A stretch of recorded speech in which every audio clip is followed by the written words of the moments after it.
Like a nice chick. Okay, ready? Welcome back to another episode. This is your meat dealer. First, I would like to thank you all for all your support and feedback on my last video. It was my first video in Spanish. We had a good time. I showed you a little bit of how I party, how I entertain all my friends, and how we have a good time. So I really appreciate your feedback, and I hope to be doing more videos like this. Thank you very much all for all your support.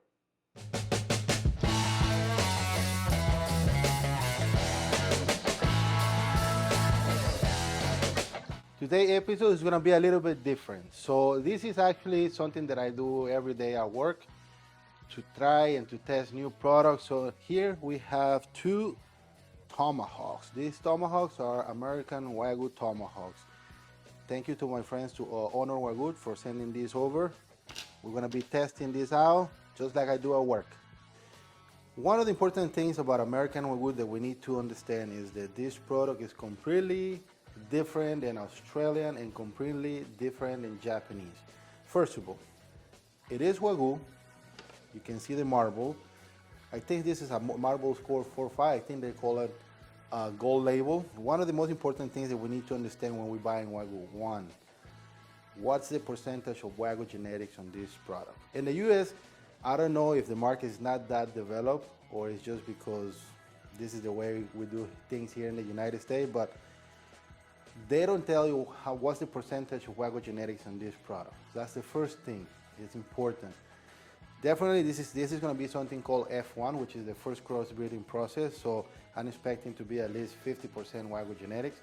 Australians, they do have developed a great system, and they have a grading system in place according to the percentage of Wagyu genetic in the product. The more the Wagyu genetic contents in the product, the more rich and that flavor close to the Japanese beef is gonna be. And this product over here is also fed completely different than Australian and Japanese.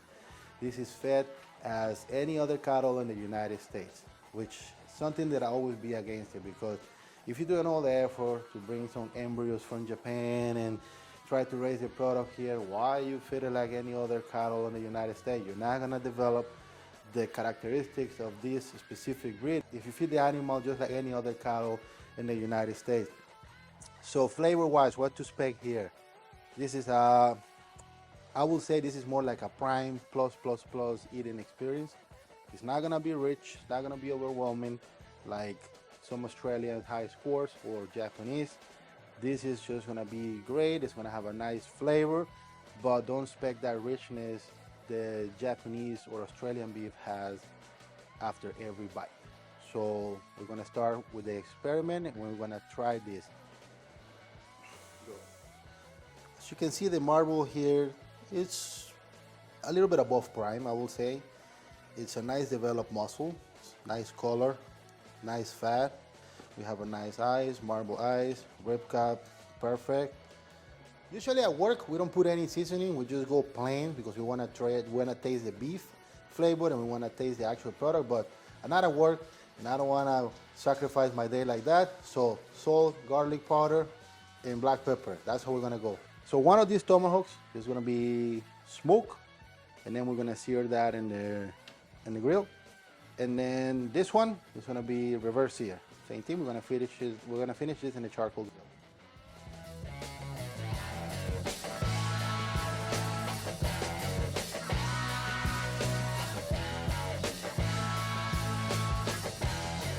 While the steaks are cooking, we're gonna prepare a chimichurri citrus sauce that I saw the other day my friend Wild Chef putting together. So I'm gonna try to see if I can make it too. Our reverse seared tomahawk is ready. Right now it's 120. We're gonna sear on the sear section of this grill, get a nice color, and then we're gonna check on the other one.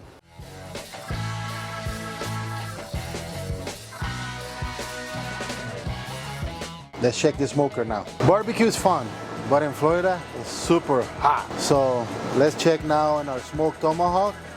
I think it's ready, so we're gonna go back to the grill and sear this bad boy. This is slow. This is the name of the game. Slow.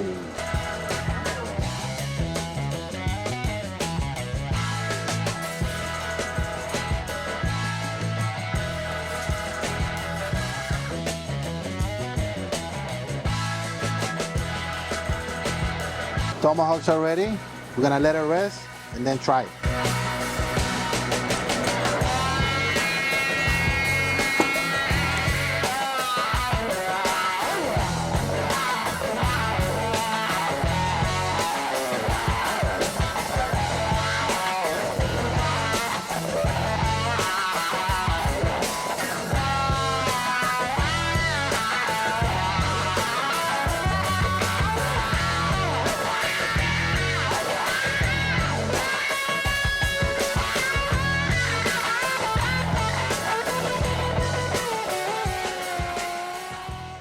Okay, the reason why I separate the spinalis from the actual eye is because the spinalis is always going to be tender, so it's not going to be a good way to define if a piece of meat is good or not.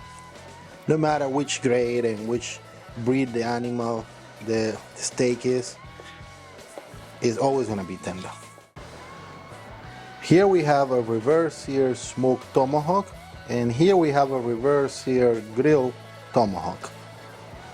All right, this is the fun part of creating content and recording all these videos. Try these amazing steaks that we have access to. So here's the smoked one. Here's the one that was purely reverse seared on the grill.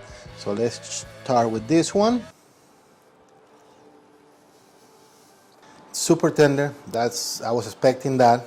Again, it doesn't have the richness that those that have Australian Wagyu or Japanese Wagyu have noticed in the taste and in the eating experience, but it's super good. All right, smoke one. It's good. Again, super tender. It has a little bit more of the smoky flavor, obviously, because it was previously smoked. Tenderness wise, it's amazing. It's definitely a prime plus steak, I can tell you that for sure.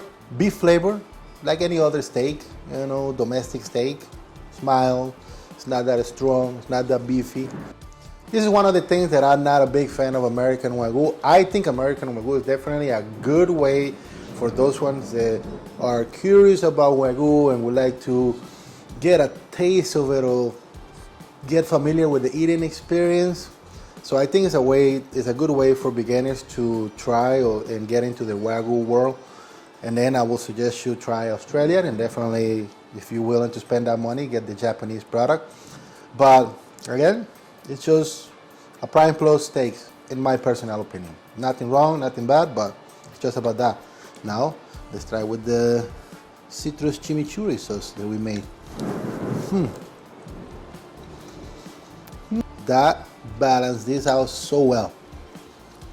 Shout out to my friend, the Wild Chef. This is his knife. It was a gift for me. I copied this recipe from him. I think the only ingredient I'm missing is mint, but I forgot about it. So, whatever. Guys, I want to introduce you my son, Eric. Here, try Eric. Try it without the chimichurri sauce. Is it spicy? No, it's not spicy. Okay. Try it now. Here, Gabriel. You can like taste the lime and you can taste everything that you put in it. You know why? Because it's a citrus chimichurri. Oh. All right, guys.